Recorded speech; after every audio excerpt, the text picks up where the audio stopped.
ইন্দ্রনগর হরিজন কলোনির কিরণ বাসপুর হত্যা মামলায় মূল অভিযুক্ত পিন্টু বাসপুর ও বাকি 3 অভিযুক্তের ফাঁসির দাবি তুলেছেন এলাকাবাসী। এই মামলার 3 জন অভিযুক্ত পুলিশের দুর্বলতার সুযোগে পালিয়ে গেছে। এলাকাবাসীর দাবি অভিযুক্তদের দ্রুত গ্রেপ্তার করতে হবে এবং তাদের বিরুদ্ধে আইনি ব্যবস্থা গ্রহণ করতে হবে। তারা বাসপুর পরিবারের লোকজনদের বিরুদ্ধে আরো কিছু অভিযোগ করেছেন। हम लोग का गांव का बेटी बहन है, कहीं से भी आया हम लोग गांव में आया है, लेकिन आज वो नहीं मरती। हम लोग को यदि थोड़ा सा हिंस मिल जाता, इनका भाई यदि हम लोग को थोड़ा साथ दे देते, जिनका बहन का कोई पैसा मांग रहा है, डिमांड कर रहा है, थोड़ा सा यदि जुगाजुग करता तो हम लोग आज बैठ के उनका बहन का आज वो बहन हम लोग के बीच में खड़े रहती, वो नहीं मरती। किंतु हम हर एक भाई से कहना चाहता हूँ, कोई भी बहन के जो अत्याचार हो रहा है बोलो, गाँव में जाओ, गाँव के आदमी के बोलो हमारा बहन के साथ अत्याचार रहा है, हमारे साथ ये हो रहा है, हमारे साथ वो हो रहा है।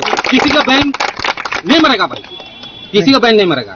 सिर्फ हम लोग चाह रहे हैं आइन को तो उसका जो पनिशमेंट है उसका सजा चाहिए तो चाहिए, जो भी किया है।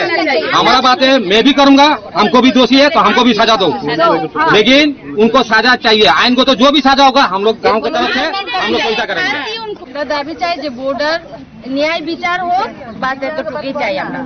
কিন্তু তারা কিটা করছে না করছে, বো লাস্ট অবধি শিবরাত্রির দিন খালি পূজা করছে, এরপরে থেকে আর হেরে বাইরেতে দিছে না। সাপ্লাইট কাপড় দুইতো সবাই লগে আসা যাওয়া, কথা ব্যবহার খুব সুন্দর আছিল।